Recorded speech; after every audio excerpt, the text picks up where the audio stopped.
ये जो sir John शोर है ना, ये बहुत इंपॉर्टेंट पर्सनालिटी है। मतलब इनके बारे में, मतलब एज अ एडमिनिस्ट्रेटर अगर हम बात करें तो वो ज़्यादा बेहतरीन होगा।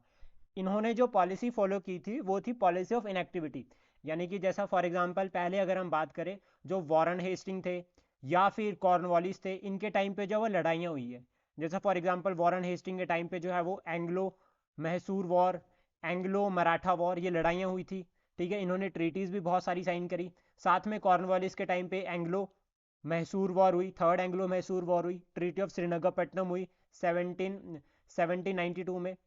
तो इनके टाइम पे जो नेक्स्ट जो गवर्नर बने, गवर्नर जनरल ऑफ बंगाल बने, दैट इज आपका सर जॉन शोर। इनके टाइम पे जो है वो एक तरह से पीसफुल जो है वो रीजन रहा, रिजाइम रहा इनका। दैट मीन्स कि इनका जो टेन्योर था 5 साल का, 1793 से लेकर 98, इसमें सिर्फ एक बैटल हुई है। और वो बैटल भी ईस्ट इंडिया कंपनी की नहीं थी, वो भी बैटल इंडियन प्रिंसेस के बीच में हुई है। तो दैट मीन्स इनका जो पॉलिसी थी वो थी इनएक्टिविटी की। दैट मीन्स इन्होंने फॉलो किया पॉलिसी ऑफ इनएक्टिविटी की, जो हो रहा है होने दो, हम जो ईस्ट इंडिया कंपनी है वो अपना अलग से सिस्टम जो है वो मेंटेन रखेंगे। पहला पॉइंट। दूसरा, ये एडमिनिस्ट्रेटर बहुत अच्छे थे। रेवेन्यू की इतनी अच्छी नॉलेज थी इनको कि जो वॉरेन हेस्टिंग थे, जो वॉरेन हेस्टिंग जो first governor general of Bengal थे, उनके टाइम पे ये जो उनके प्रिंसिपल एडवाइजर थे, प्रिंसिपल रेवेन्यू एडवाइजर थे सर जॉन शोर के, sir John Shore Warren Hasting के। और वो भी कब से लेकर 1772 से लेकर 1785, जब तक वॉरेन हेस्टिंग इंडिया में थे, वॉरेन हेस्टिंग ने सर जॉन शोर को अपना प्रिंसिपल रेवेन्यू एडवाइजर बना के रखा। और एक्सपर्ट थे बंगाल टैक्स सिस्टम, जो बंगाल टैक्स सिस्टम की पूरी नॉलेज थी तो वो सर जॉन शोर को थी। इसलिए सर जॉन शोर ने क्या किया कि जो परमानेंट सेटलमेंट जो कॉर्नवालिस ने इंट्रोड्यूस की थी, जमींदारी सिस्टम, उसको इंप्लीमेंट जो है वो सर जॉन शोर ने किया। पहला पॉइंट तो परमानेंट सेटलमेंट के साथ दो गवर्नर जनरल लिंक अप कर गए, पहला कॉर्नवालिस और दूसरा सर जॉन शोर। एडवोकेट किया इन्होंने। अब देखो, एक ब्रिलियंट एडमिनिस्ट्रेटर है तो वो हमेशा जो है वो कहीं ना कहीं ये कोशिश करेगा कि सोसाइटी में इक्वालिटी बनी रहे। तो इन्होंने क्या किया, स्लेवरी को बैन करने, मतलब इन्होंने प्रोमिनेंट एडवोकेट किया कि स्लेवरी जो है वो बैन होनी चाहिए। That mean slave trade, Britain famous था स्लेव ट्रेड के लिए। तो ये चाहते थे कि स्लेव ट्रेड जो है वो बैन होनी चाहिए, और ये हुई भी आगे चलकर बैन। भारत में भी स्लेवरी बैन हुई और यूरोप में भी बैन हुई। पहले यूरोप में बैन हुई, फिर भारत में बैन हुई। इनके टाइम पे एक बैटल हुई है और ये बैटल एचएस प्रीलिम्स में पूछी गई एक बार। दैट इज बैटल ऑफ खदरा। 1795 में ये बैटल हुई थी, या इसको बैटल ऑफ खुरला भी कहते हैं। ये बैटल जो है वो निजाम वर्सेस मराठा हो रखी है।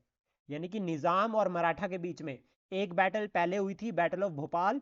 दूसरी बैटल है बैटल ऑफ खदरा। बैटल ऑफ भोपाल हुई थी 1737 में, जिसकी जो ट्रीटी थी उस ट्रीटी का नाम क्या था, ट्रीटी ऑफ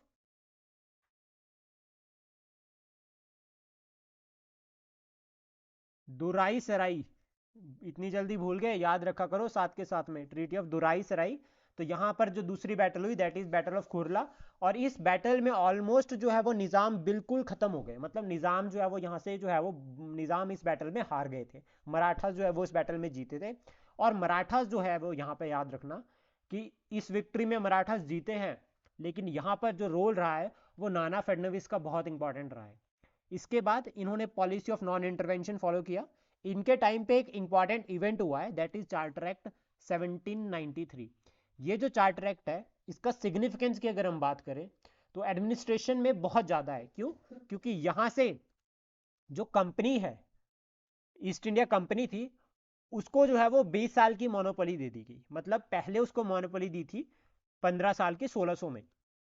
यहाँ पर जब प्रेशर पड़ रहा था ब्रिटेन की जो सरकार थी, जो लोकल होम गवर्नमेंट थी जो ब्रिटेन में, उसके ऊपर जब अदर बिजनेसमैन जो है वो प्रेशर डाल रहे थे, तो उस केस में जो है वो यहाँ पर जो है वो ईस्ट इंडिया कंपनी को जो है वो 20 साल की मोनोपोली कहा कि अब आप सिर्फ 20 साल के लिए ट्रेड कर सकते हो।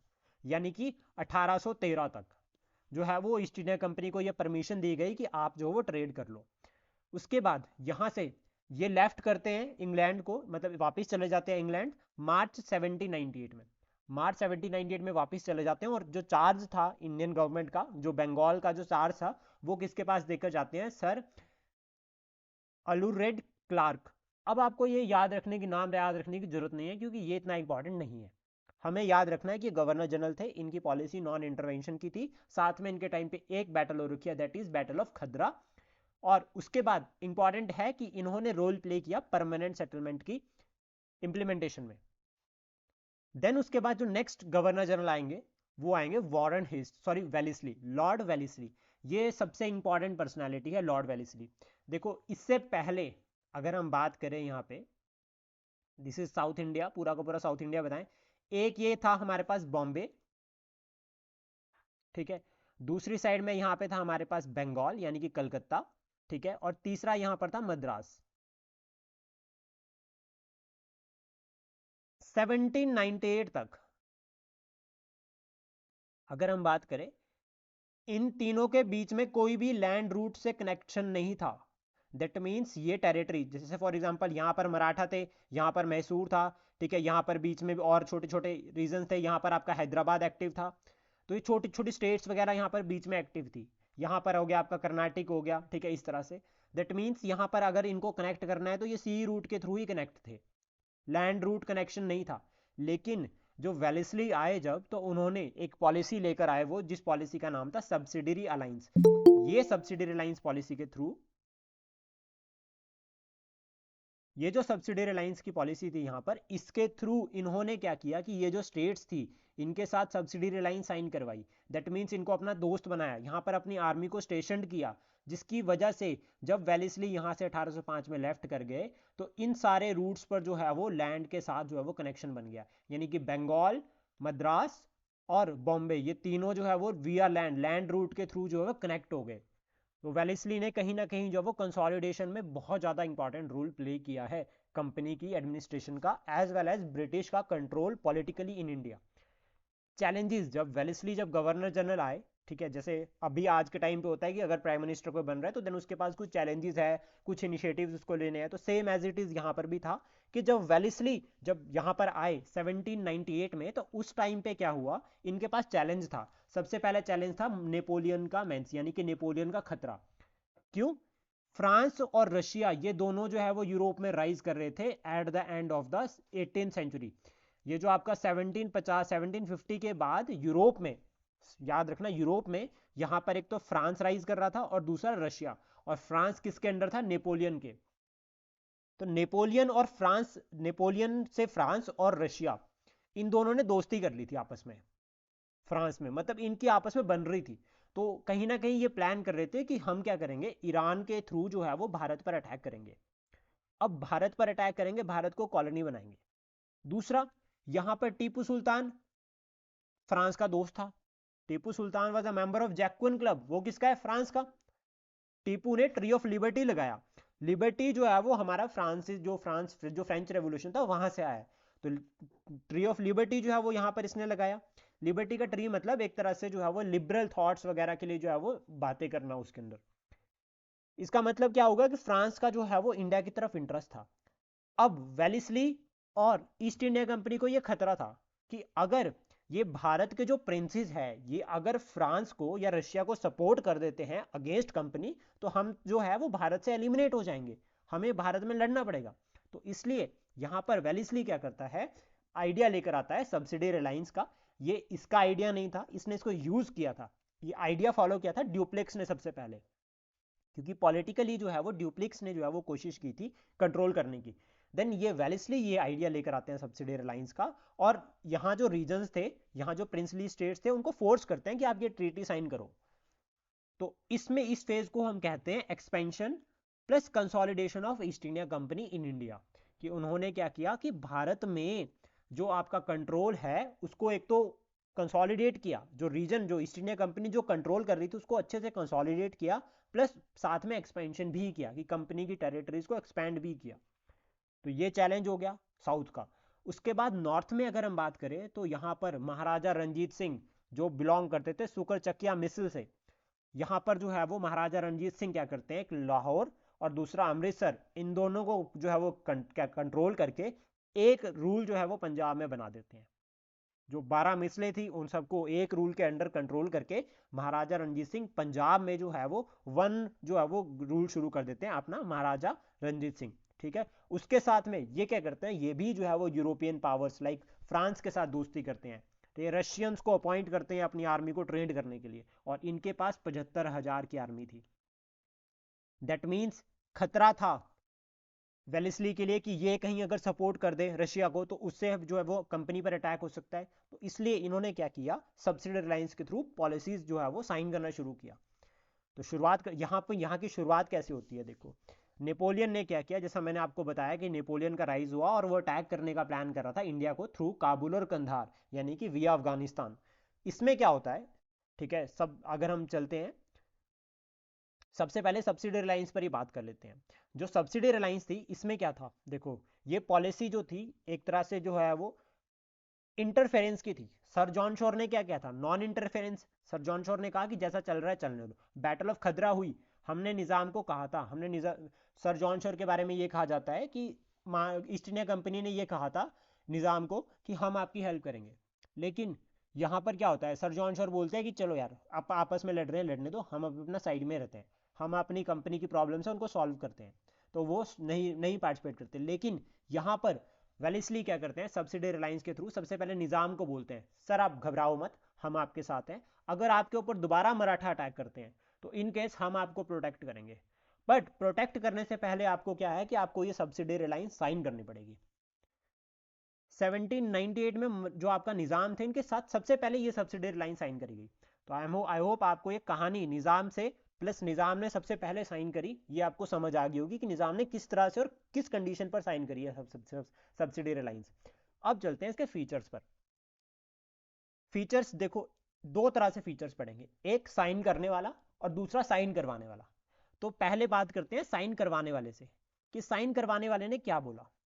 साइन करवाने वाले ने बोला कि हम इंटरफेयर नहीं करेंगे आपके इंटरनल मैटर्स पे, यानी कि किसी कोई भी प्रिंस अगर इसको साइन कर रहा है तो उस केस में हम जो है वो इंटरफेयर नहीं करेंगे आपके इंटरनल मैटर पे। लाइक आपको जिससे शादी करनी है करो, आपको जिसको अपॉइंट करना है आप करो, लेकिन कंडीशन है वो जो पर्सन होगा वो यूरोपियन नहीं होना चाहिए। दूसरा पॉइंट इन्होंने कहा कि डिफेंस जो है वो हमारे आप कंट्रोल में होगा आपका।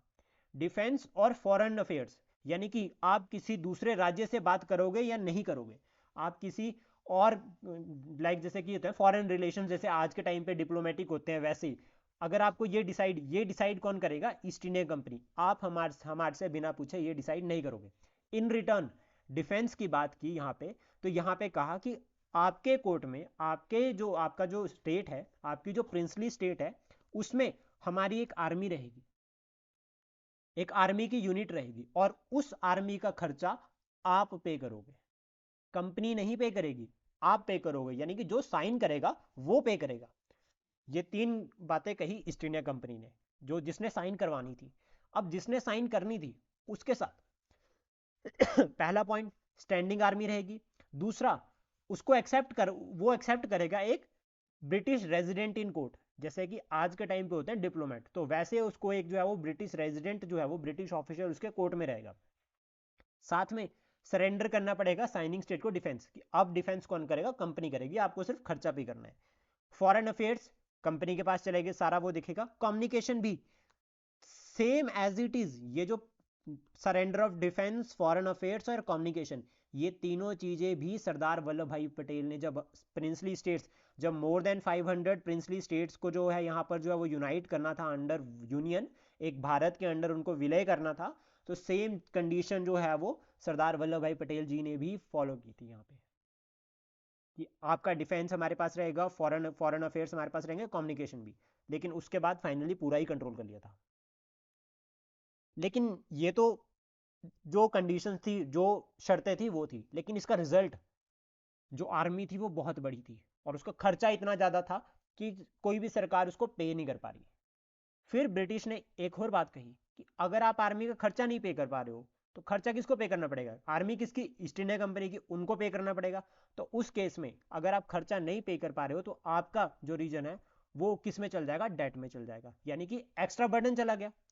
अब एक्स्ट्रा बर्डन चल गया, एक प्रिंस जो है वो उसको, एक राजा, प्रिंसली स्टेट का राजा उसको नहीं पे कर पा रहा, तो उस केस में क्या है, सरकार क्या कर रही है, उसको हटाकर पूरा टेक ओवर कर लेगी। ईस्ट इंडिया कंपनी क्या कर रही है, पूरा टेक ओवर कर लेगी बिना लड़ाई। इसको बोलते हैं बिना लड़ाई लड़े एक राज्य को कब्जा लेना। पहले आपने आर्मी भेजी, बोला कि आप खर्चा आप करोगे उसका, फिर खर्चा इतना ज्यादा हो गया कि वो पे नहीं कर पा रहा, जब पे नहीं कर पा रहा तो राजा को ये बोला कि भाई अब तू हट, और वहां पर बना दिया ईस्ट इंडिया कंपनी का परमानेंट एडमिनिस्ट्रेटर जो उसको संभाल रहा है। इस तरह से वेलेस्ली ने मैक्सिमम स्टेट्स को जो है वो अपने अंदर कब्जा कर लिया, अपने अंडर कंट्रोल में कर लिया। जैसे सबसे पहले साइन करवाई थी हैदराबाद के साथ, देन उसके बाद मैसूर के साथ, फिर तंजौर के साथ, फिर अवध के साथ। 1800 में अवध के साथ भी सब्सिडरी अलायंस करी है पहले, ये याद रखना। देन उसके बाद पेशवाज के साथ साइन करी 1802 में, देन उसके बाद सिंधियाज के साथ, और फिर गायकवाड़ के साथ। इन सभी के साथ यहाँ पर जो है वो सब्सिडरी लाइन साइन करके जो है वो फाइनली क्या किया कि जो बॉम्बे, बंगाल और मद्रास, इन तीनों के बीच में जो है वो 1798 में कोई भी लैंड रूट के थ्रू कनेक्शन नहीं था, लेकिन यहाँ पर इन्होंने क्या किया, लैंड रूट के थ्रू जो है वो कनेक्शन बना दिया इनके साथ सब्सिडरी लाइन साइन कर करके। फाइनली क्या हुआ कि ये इतना ज्यादा बर्डन था इसका कि पे ही नहीं कर पाते थे, और स्टेट ही टेक ओवर कर लिया पूरा। अब सब्सिडरी लाइंस क्लियर हो गया आपको, कोई डाउट तो नहीं है इसके रिगार्डिंग? यस और नो जल्दी बताओ, आगे कंटिन्यू करते हैं फिर। No sir. वेलेस्ली के टाइम पे इंपॉर्टेंट इवेंट, इनको बंगाल टाइगर कहा गया है। वेलेस्ली को बंगाल टाइगर टाइगर कहेंगे भी क्यों, क्योंकि इन्होंने इतनी सारी स्टेट्स को जो है वो बिना लड़ाई के एनेक्स कर लिया, पहला पॉइंट। दूसरा, जब ये गवर्नर जनरल भारत आए थे तो ये 37 ईयर ओल्ड के थे। इनके टाइम पे हुई है ट्रीटी ऑफ बसीन। ट्रीटी ऑफ बसीन की स्टोरी मैं आपको बता चुका हूं एक बार। जसवंत राव होलकर ने अटैक कर दिया पेशवा पे। जब पेशवा पे अटैक किया तो पेशवा गए हेल्प के लिए किसके पास, ब्रिटिश के पास। ब्रिटिश ने साइन करवा दी ट्रीटी ऑफ बसीन 1802, और इसका जो रिजल्ट था वो था सेकेंड एंग्लो मराठा वॉर। साथ में जब नेपोलियन का खतरा हुआ, इन्होंने देखा कि नेपोलियन का है खतरा। नेपोलियन के खतरे के टाइम पे टीपू था उनका दोस्त फ्रांस का, तो इसने क्या किया, टीपू को ऑप्शन दिया कि यार तू सब्सिडरी लाइन साइन कर ले चुपचाप। वेलिस्ली ने बोला टीपू को कि देखो भाई बात ऐसी है कि आप सब्सिडरी लाइन साइन करोगे तो जीवित रहोगे, अगर नहीं करते हो तो हम आप पर अटैक कर देंगे। फाइनली टीपू मना करते हैं, और यहां पर वॉर होती है जिसको बोलते हैं फोर्थ एंग्लो मैसूर वॉर। और यहाँ पर इस वॉर में जो है वो टीपू सुल्तान की जो वो डेथ हो जाती है, टीपू सुल्तान मर जाते हैं। और जो यहाँ पर इसके बाद वोडियार डायनेस्टी, जो पुरानी डायनेस्टी थी जो हैदर अली से पहले थी, वोडियार डायनेस्टी, उसके राजा को जो है वो यहाँ पर रिस्टोर कर दिया जाता है। और यहाँ पर जो है वो उससे, यानी कि जो राजपूत रूलर था वोडियार डायनेस्टी का, उससे जो है वो सब्सिडरी लाइंस जो है वो साइन करवा ली जाती है। देन उसके बाद 1803 में ये क्या करते हैं, जो एम्परर शाह आलम सेकंड था उसको भी जो है वो पेंशन दे देते हैं कि आप भी सर इलाहाबाद में आके रहो, आपको पेंशन मिलेगी, आपको डरने की जरूरत नहीं है, आपको कुछ नहीं करना है, आपको साल की पेंशन हम देंगे, आप बस अपने चुपचाप जो है वो एम्परर बने रहो। 1803 में इनके बीच में एक ट्रीटी, इन्होंने एक ट्रीटी साइन करी थी, that is treaty of Devgaon.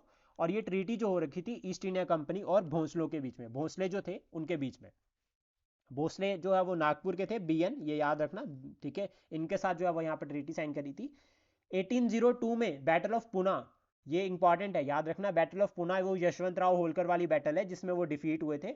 यहाँ पर कंबाइंड फोर्सेस थी ईस्ट इंडिया कंपनी की प्लस पेशवाज की और सिंधियाज, इन्होंने होलकर को डिफीट किया था, ठीक है, यशवंत राव होलकर को। और ये रिजल्ट था second Anglo Maratha war. Then इसके बाद यहाँ से जो इंपॉर्टेंट आता है नेक्स्ट आगे, कि जब ये जीत गए उसके बाद सेकंड एंग्लो खत्म हो गई, जब सेकंड एंग्लो मराठा वॉर खत्म हो गई तो उसके बाद जो लास्ट पेशवा थे बाजीराव टू, इन्हें जो है वो नाना साहिब, इसके लास्ट पेशवा नाना साहिब टू, उसके बाद इसको ढोंडो पंथ भी कहते थे, यानी कि लास्ट पेशवा बाजीराव टू, उसके बाद जो बने नाना साहिब सेकंड जिनको ढोंडो ढोंडो पंथ भी कहते थे। और इन्होंने जो है वो कहीं ना कहीं 1857 के रिवोल्ट में जो है वो रोल प्ले भी किया है। तो यहाँ से मराठास भी ऑलमोस्ट एलिमिनेट होना शुरू हो जाते हैं।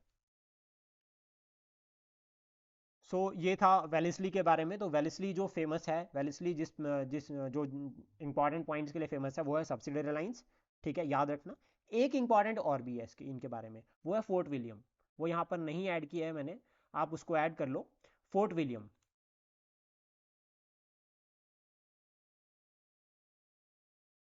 ये फोर्ट विलियम जो है वो इन्होंने एस्टेब्लिश किया था कलकत्ता में। ये इंपॉर्टेंट है काफी, 1800 में। और ये 1800 से 1802 तक चला है, यानी कि दो में जो है वो कोर्ट ऑफ डायरेक्टर्स ने इसको कैंसिल कर दिया था। ये एक कॉलेज था। वेलिस्ली को ये जो है वो वेलिस्ली ने ये एनालाइज किया कि जो डिस्ट्रिक्ट कलेक्टर है वो यूरोपियन है, और वो बाहर से पढ़कर आ रहे हैं। और बाहर से पढ़कर आ रहे हैं वो एक ऐसे देश को रन करने के लिए जिसकी उन्हें लैंग्वेज का भी नहीं पता है। तो इन्होंने वेलेस्ली ने क्या किया कि फोर्ट विलियम में जो सिविल सर्वेंट्स थे उनको जो है वो कहीं ना कहीं जो है वो भारतीय लैंग्वेज, भारतीय कल्चर, थोड़ा बहुत इनके बारे में, भारतीय एडमिनिस्ट्रेशन के बारे में पढ़ाने की कोशिश करने के लिए जो है वो ये जो है वो यहाँ पर जो है वो ये कॉलेज बनाया फोर्ट विलियम। ये पूछा जाता है कि फोर्ट विलियम किसने बनाया, तो याद रखना लॉर्ड वेलेस्ली इससे लिंकअप करता है। प्रीलिम के लिए बहुत इंपॉर्टेंट फैक्ट है ये, मोस्ट इंपॉर्टेंट फैक्ट है फोर्ट विलियम। ठीक है, ये जो बाहर से यूरोपियन जो सिविल सर्वेंट्स आ रहे थे उनको भारतीय लैंग्वेजेस के बारे में पढ़ाने के लिए जो है वो ये बनाया गया, लेकिन 1802 में इसको बंद कर दिया जाता है। देन इसके बाद जो नेक्स्ट बनते हैं वो बनते हैं जॉर्ज बैरलो, लॉर्ड जॉर्ज बैरलो 1805 से लेकर 1806। इनके बारे में मतलब इनके टाइम पे जो हमें याद रखना है, सबसे पहले तो ये बैंक ऑफ कलकत्ता इनके टाइम में बना। ठीक है, दूसरा ये एक्टिंग गवर्नर जनरल थे। वेलेस्ली वापस चले जाते हैं और बैंक ऑफ कलकत्ता इनके टाइम पे बना है 1806 में। इंपॉर्टेंट है वेल्लोर मुटनी, 1806 की वेल्लोर मुटनी, ये सबसे इंपॉर्टेंट है।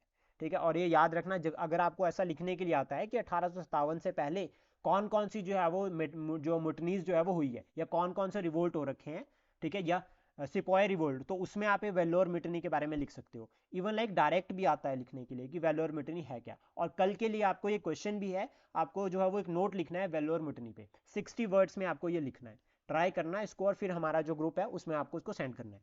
वेल्लोर मिटनी की अगर हम बात करें, यहाँ पर जॉर्ज बैरलो क्या करते हैं, एडमिनिस्ट्रेटिव चेंजेस लाते हैं मिलिट्री में थोड़े से। अब यहाँ पर क्या था, जैसे हिंदू थे, ठीक है, वो पगड़ी बांधते, हिंदू जो सिपाहीज थे वो पगड़ी बांधते थे, तो धोती डालते थे। वही मुस्लिम थे, ठीक है, तो वो बड़ी बड़ी बियर्ड रखते थे। यहाँ पर ये क्या करते हैं, जो जॉर्ज बैरलो थे, ये एडमिनिस्ट्रेटिव चेंजेस लाते हैं। कैसा चेंज लाते हैं, ये क्या करते हैं, ड्रेस कोड, एक ड्रेस कोड, ड्रेस इंट्रोड्यूस कर देते हैं। दूसरा, यहां से ये क्या बोलते हैं कि आपको हेलमेट डालना पड़ेगा। अब हेलमेट यानी कि जो जो ब्रिटिश सोल्जर्स डालते थे वैसा ही सेम। ठीक है, तो वो क्या था, कहीं ना कहीं जो हमारा जो कल्चर है, सिपाही कल्चर्स है, उसके अगेंस्ट हो गया, लाइक हिंदू कल्चर के अगेंस्ट हो गया। साथ में इन्होंने कहा कि क्लीन शेव करनी पड़ेगी, तो वो मुस्लिम कल्चर के अगेंस्ट हो गया। तो इसलिए यहां पर क्या करते हैं, सिपाहीज भड़क जाते हैं। वो कहते हैं कि ये स्प्रेड ऑफ क्रिश्चियनिटी हो रहा है, ये हमें भी जो है वो क्रिश्चियनिटी में कन्वर्ट करने की जो है वो साजिश रच रहे हैं। यहाँ पर जो 69th यूनिट थी, 69th कमांड यूनिट थी, ये क्या करते हैं कि कुछ उनके ऑफिशियल्स होते हैं उन पर गोलियां चला देते हैं। फाइनली यहाँ पर साथ में उसके बाद क्या करते हैं ये, कि जो फतेह हैदर था, फतेह हैदर ये सन ऑफ टीपू सुल्तान था, इसको क्या करते हैं, जो फोर्ट था, ठीक है, जहां पर वेल्लोर ये जो फोर्ट था, इसका जो है वो राजा डिक्लेयर करते हैं, सुल्तान डिक्लेयर कर देते हैं। यानी कि टीपू सुल्तान का जो बेटा था हैदर, फतेह हैदर, उसको जो है वो सुल्तान डिक्लेयर कर देते हैं, और ये मिटनी जो है वो हो जाती है। बाद में यहाँ पर ब्रिटिश क्या करते हैं, इसको टोटली सप्रेस करते हैं। ठीक है, जो 69th कमांड की जो यूनिट थी, यहाँ पर अराउंड 300 जो सिपाहीज थे जिन्होंने रिवोल्ट किया था उनको मार दिया जाता है। प्लस साथ में यहाँ पर इस जो यूनिट थी इसको जो है वो डिसबैंड कर दिया। So this is about the Vellore mutiny. और ये मुटनी जो है वो आपका अगर हम बात करें 10 जुलाई 1806 में हो रखी है। इंपॉर्टेंट इवेंट है इनके टाइम का। देन उसके बाद नेक्स्ट पर्सनैलिटी आते हैं Lord Minto one. Lord Minto one सबसे इंपॉर्टेंट, इनके टाइम पे यहाँ से जो है वो सोशल रिफॉर्म मूवमेंट की शुरुआत होती है, और इसमें रोल प्ले किया जाता है राजा राम मोहन रॉय के द्वारा। Most important personality. और आपके लिए कल के लिए काम भी है कि आपको जो है वो राजा राम मोहन रॉय को पढ़कर आना है। राजा राम मोहन रॉय के बारे में जो है वो आपको एटलीस्ट कम से कम बेसिक नॉलेज होनी चाहिए, और हम उनको फिर कल डिस्कस करेंगे। इंपॉर्टेंट पर्सनालिटी है राजा राम मोहन रॉय। और अदर उन्होंने लॉर्ड मिंटो वन के टाइम पे इनका जो टाइम है, ठीक है, वो बहुत इंपॉर्टेंट है, और ये 1813 तक रहते हैं। सॉरी, ये 1800 1807 से लेकर 1813 तक के बीच का जो इनका 1813, इनके बीच में जो है वो ये रहे हैं, इनका टेनोर रहा है। 1809 में गिफ्ट ऑफ मोनोथिज्म लिखी है राजा राम मोहन रॉय ने, एक बुक थी जो इन्होंने लिखी 1809 में, राजा राम मोहन रॉय ने, गिफ्ट ऑफ मोनोथिज्म। दूसरा इंपॉर्टेंट इवेंट है इनके टाइम पे treaty of Amritsar with Maharaja Ranjit Singh. Peace treaty थी, महाराजा रंजीत सिंह के साथ साइन हुई थी, मैंने आपको बताया था, जिसमें यह कहा था कि सतलुज जो है वो क्या है, ईस्ट बाउंड्री है पंजाब की, यानी कि पंजाब से सतलुज से इधर जो है वो महाराजा रंजीत सिंह नहीं आएंगे, और इधर जो है वो परे वाली साइड ब्रिटिश नहीं जाएंगे। तो ये ट्रीटी जो है वो महाराजा रंजीत सिंह के राइज के लिए रिस्पॉन्सिबल है। इस ट्रीटी से महाराजा रंजीत सिंह ने क्या किया, अफगानिस्तान पर कंट्रोल किया। ये ट्रीटी याद रखना, ये ट्रीटी बहुत काम आने वाली है। दूसरा, जो तीसरा इंपॉर्टेंट इवेंट है इनके टाइम पे वो है हम्पी रिवोल्ट, वेल्लू हम्पी रिवोल्ट। अब इसका रीजन था सब्सिडियरी लाइंस। हुआ क्या कि त्रावणकोर ने क्या किया, सब्सिडियरी लाइन साइन कर लिया, लेकिन वो ना ये सब्सिडियरी लाइंस की जो ट्रीटीज थी इसको पूरा करने के लिए जो फेल्ड हो गए थे। जो उन्होंने वहां पर एग्रीमेंट साइन किया था सब्सिडियरी लाइंस में, वो उसको नहीं पे कर पा रहे थे। प्लस साथ में क्या था कि इंटरफेयर कर रहे थे बहुत ज्यादा, ब्रिटिश इंटरफेयर करते। ब्रिटिश ने कहा तो था कि हम इंटरफेयर नहीं करेंगे, लेकिन वो बहुत ज्यादा इंटरफेयर कर रहे थे। तो जिसकी वजह से अब यहाँ का जो इनका जो पीएम था, ठीक है, जो त्रावणकोर का पीएम पीएम था वेल्लू थम्पी, ये क्या करता है, रिवोल्ट कर देता है against British east India company, ठीक है, with the help of Nair troops. इसके पास जो इसकी टुकड़ी थी, जो नायर एक तरह की कम्युनिटी थी, वो उसके ट्रूप्स जो थे, उनके साथ मिलकर ये क्या करता है, वेलू थम्पी रिवोल्ट कर देता है against east India company. But यहां पर महाराजा न्यूट्रल रहते हैं, महाराजा इसको सपोर्ट ही नहीं करते, ठीक है। और महाराजा या तो इसको सपोर्ट नहीं करते और इनडायरेक्टली वो कंपनी की साइड थे। दैट मीन्स प्राइम मिनिस्टर ने रिवोल्ट किया, महाराजा ने बोला कि सर मेरा कोई लिंकअप नहीं है इसके साथ। तो जब ऐसा हुआ और वहां से ब्रिटिश फोर्सेस भेजी सप्रेस करने के लिए रिवोल्ट को, तो जो वेलू थम्पी था उसने क्या किया, खुद को ही मार दिया और ये रिवोल्ट खत्म हो गया। तो याद रखना, जो स्टेट ऑफ त्रावणकोर है, आप इसको एज अ एग्जाम्पल भी ऐड कर सकते हो अगर आपको कहीं मेंस में लिखना है। तो वहां पर आप लिख सकते हो कि सब्सिडियरी लाइंस अगर साइन की तो उसका एक एग्जाम्पल बता दो कि स्टेट का एनेक्सेशन हो रहा था, तो आप वेलू थम्पी का वहां पर जो है वो एग्जाम्पल दे सकते हो। देन उसके बाद इनके टाइप पे यही इंपॉर्टेंट इवेंट है, ये याद रखना, ये बहुत ज्यादा इंपॉर्टेंट इवेंट्स है और ये पूछे जाते हैं पेपर में। गिफ्ट ऑफ मोनोथिज्म 1803, एक जो अमृतसर की ट्रीटी साइन हुई थी, कोई वॉर नहीं है इनके टाइम पे, 1813 तक कोई भी लड़ाई नहीं हुई, ठीक है। अब उसके बाद जो नेक्स्ट है वो है आपका 1813। सर ये रिवॉल्ट का ईयर है कुछ?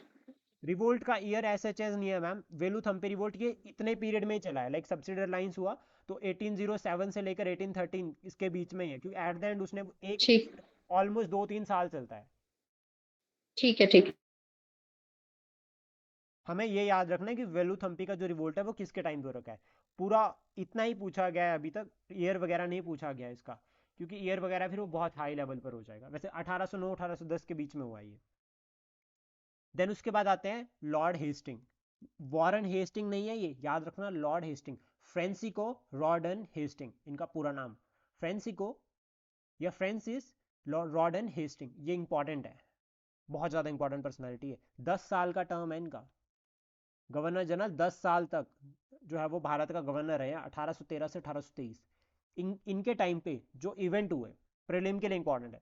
बॉम्बे प्रेसिडेंसी बनी थी, यानी कि बॉम्बे को एक अलग प्रेसिडेंसी बना दिया 1818 में। हिंदू कॉलेज बना 1817 में, हिंदू कॉलेज जो है वो बनाया था डेविड हे ने, और इसको इसमें रोल प्ले किया था राजा राम मोहन रॉय ने। प्रिसेप्ट ऑफ जीसस लिखी थी राजा राम मोहन रॉय ने 1820 में। तो देखो, पहली हो गई गिफ्ट ऑफ मोनोथिज्म 1809, दूसरी हो गई प्रिसेप्ट ऑफ जीसस 1820। ये याद रखना, बहुत इंपॉर्टेंट है, डायरेक्ट आता है पेपर में क्वेश्चन। आत्मीय सभा बनी थी 1814 में, ये भी राजा राम मोहन रॉय ने बनाई थी। रोहतवाड़ी और महलवाड़ी सेटलमेंट, ये दो इंपॉर्टेंट सेटलमेंट है, इनको हम डिटेल में पढ़ेंगे, क्योंकि ये जो है वो रेवेन्यू से लिंकअप करती है कहीं ना कहीं, और ये कारण भी है रिवोल्ट ऑफ 1857 के।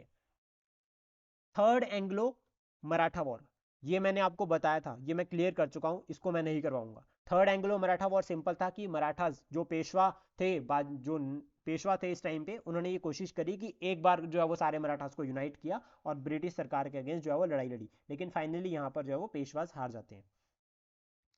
पिंडारी वॉर इंपॉर्टेंट है, पिंडारी वॉर का भी ऑलमोस्ट मैं आपको क्लियर कर चुका हूं कि पिंडारी जो थे वो क्या करते थे, मराठा आर्मी में सर्विस करते थे। लेकिन हुआ ये था कि मराठा तो हारने लग गए, फिर इनको जो है वो सर्विस नहीं मिल रही थी, अभी किसको सर्व करेंगे, तो इन्होंने क्या किया कि अनएम्प्लॉयड हो गए। जो अनएम्प्लॉयड हो गया तो इन्होंने लूट मार करनी शुरू करी। सबसे पहले इन्होंने मराठास को लूटा, फिर इनको लगा कि मराठास के पास तो कुछ है ही नहीं, फिर इन्होंने राजपूतों को लूटना शुरू किया, फिर राजपूत के बाद इन्हें दिखाई गए ईस्ट इंडिया कंपनी, फिर उन्होंने ईस्ट इंडिया कंपनी को लूटना शुरू किया। जब ईस्ट इंडिया कंपनी परेशान हो गई तो उन्होंने राजपूतों के साथ मिलकर जो है वो पिंडारीज को ऐसा एलिमिनेट किया कि अभी भी नहीं पता है कहाँ है। जो राजपूत, इसके रिगार्डिंग जो सलमान खान की जो वीर मूवी है वो कहीं ना कहीं पिंडारियों से लिंकअप करती है। Important event Himachal point of view से भी इंपॉर्टेंट है, ये वो है एंग्लो नेपाल वॉर 1814 से लेकर 1816। यहां पर हम समझेंगे कि नेपाल वगैरह, नेपाल का क्या रीजन था, इसको हम क्लियर करते हैं। तो ये जो वॉर है, देखो सबसे पहले नेपाल वॉर से हम इसका बैकग्राउंड में चलते हैं, वो है आपका गुरखाज। नेपाल जो है, ठीक है, एंग्लो नेपाल की अगर हम बात करें यहाँ पे, तो नेपाल जो है वो राइज करता है 1768 में। 1768 में जो हिली रीजन था यहाँ पर, ये छोटा सा जो है हिमालय, ये एक तरह से अगर हम बात करें हिमालयन स्टेट थी नेपाल, ये राइज करती है। जब ये राइज करती है तो ये एक्सपैंड करना शुरू करती है इस तरह से। अब देखो यहाँ पर है दार्जिलिंग। दार्जिलिंग जो है वो चाय के लिए फेमस है, और चाय में किसका इंटरेस्ट था? यूरोप का, यानी कि ईस्ट इंडिया कंपनी का। तो कहीं ना कहीं जो है वो नेपाल क्या करता है, इस पे कंट्रोल करने की कोशिश करता है, सिक्किम वाला रीजन। दूसरा उत्तराखंड यहाँ पे, और दूसरा हिमाचल वाला ये वाला रीजन।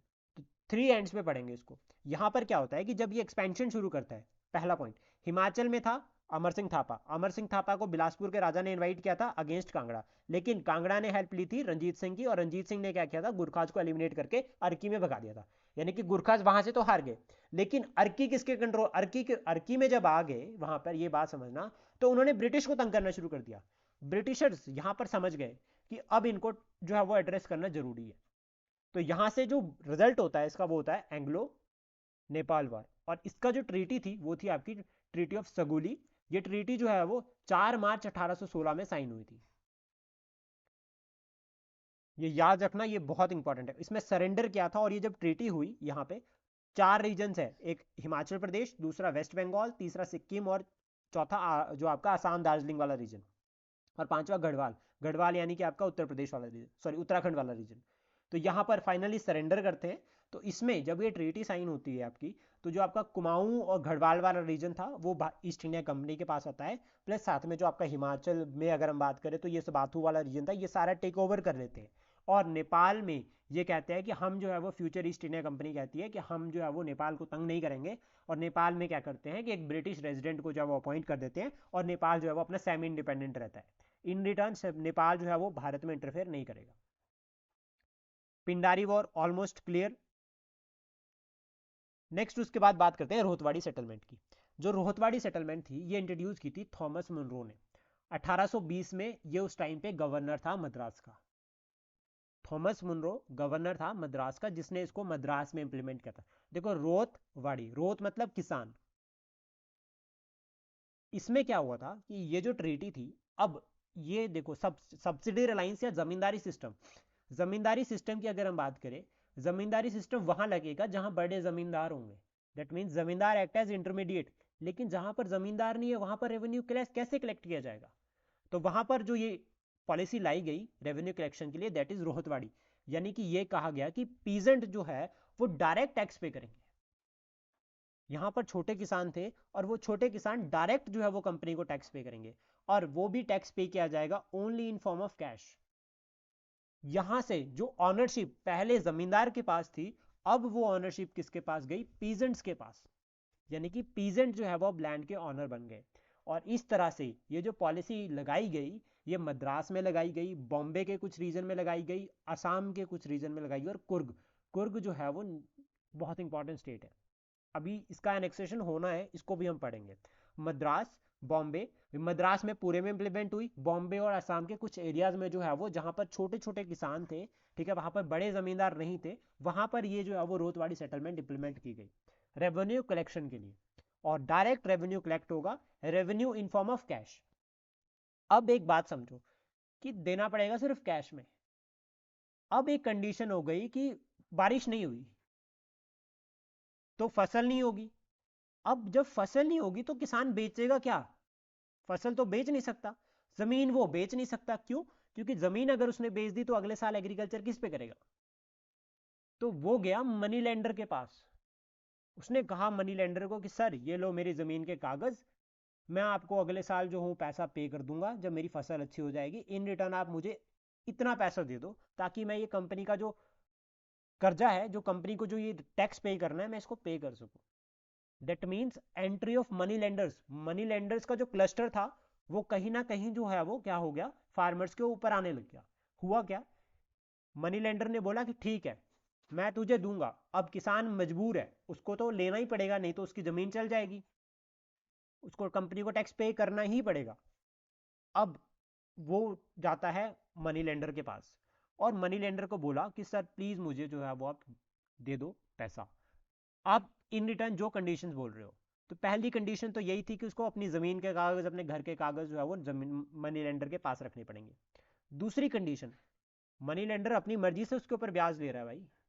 जब अपनी मर्जी से ले रहा है, वो इतना ज्यादा ले रहा है कि फार्मर्स जो है वो अगले साल उसका ब्याज भी नहीं पे कर पा रहे थे, और वो बढ़ता गया, बढ़ता बढ़ता गया। तो इस तरह से जो है वो मनी लेंडर ने क्या किया, फिर कब्जा ही कर लिया पूरा का पूरा जमीन पर ही। फार्मर्स, इसको बोलते हैं क्राइसिस। अब क्या हुआ, फार्मर्स क्राइसिस आ गए, ठीक है। फार्मर के पास चैलेंजेस है, वो क्राइसिस, फिर वो सोल्यूशन ढूंढेगा। तो ये भी जब वो सोल्यूशन ढूंढेगा तो वो क्या करेगा, क्रांति। क्रांति में वो क्या करेगा, जो मनी लेंडर्स का एग्रीमेंट साइन किया उनको फाड़ देगा, मनी लेंडर्स के घरों को, दुकानों को जला देगा, ईस्ट इंडिया कंपनी के जो दफ्तर थे उनके ऊपर अटैक करेगा। तो that is called as farm revolt. ये जो फार्मर्स ने जो रिवोल्ट्स किए, इसमें उसको सपोर्ट भी मिली किसकी, ट्राइबल्स की। तो ये भी जो है वो रोहतवाड़ी सेटलमेंट के थ्रू जो है एक कारण था, रोहतवाड़ी सेटलमेंट भी एक कारण था 1857 के रिवोल्ट का। अब देखो, रिवोल्ट के कारण भी मैं आपको साथ साथ में करवा रहा हूँ, तो इनको अपने माइंड में रखना, और कोशिश करना कि जब क्लास खत्म हो जाएगी तो उसके बाद 10 मिनट बैठो और इनको खुद बिल्कुल सारी नोटबुक वगैरह सब कुछ बंद करके लिखो कि आपको कितना याद रह गया, तो आपकी मेंस की प्रैक्टिस भी साथ में हो जाएगी। सेकंड सिस्टम था महलवाड़ी सिस्टम। जो महलवाड़ी सिस्टम था, ये जो सिस्टम था ये हॉल्ट मैकेंजी का था 1822 में। ये लगाया गया कहां पे, west UP, north west frontier और पंजाब। यहां पर देखो, ना तो बड़े जमींदार थे, ना यहां पर छोटे किसान थे। यहां पर कहा गया कि जो विलेज हेड होगा, महल मतलब विलेज, महल का मतलब होगा विलेज, जो विलेज हेड होगा वो क्या करेगा, टैक्स कलेक्ट करेगा और वो कंपनी को पे करेगा। तो दैट इज महलवाड़ी सिस्टम। अब यहां पे क्या था, यहां पे भी कंडीशंस थी कि टैक्स इतना ज्यादा था कि पीजेंट्स नहीं पे कर पाते थे। एट द एंड कहीं ना कहीं जो विलेज हेडमैन था उसको, उसकी तो मजबूरी थी टैक्स कलेक्ट करने की, ठीक है, और वो पीजेंट्स को फोर्स करता था टैक्स भी कैश में पे करना है। तो उसकी वजह से यहां पर भी मनी लेंडर्स का इफेक्ट रहा है। तो परमानेंट सेटलमेंट, महलवाड़ी सेटलमेंट और रोहतवाड़ी सेटलमेंट, इन तीनों, ये तीनों की तीनों पॉलिसीज जो है वो कहीं ना कहीं जो सिविल ट्राइबल अपराइजिंग है उसके लिए रिस्पॉन्सिबल है।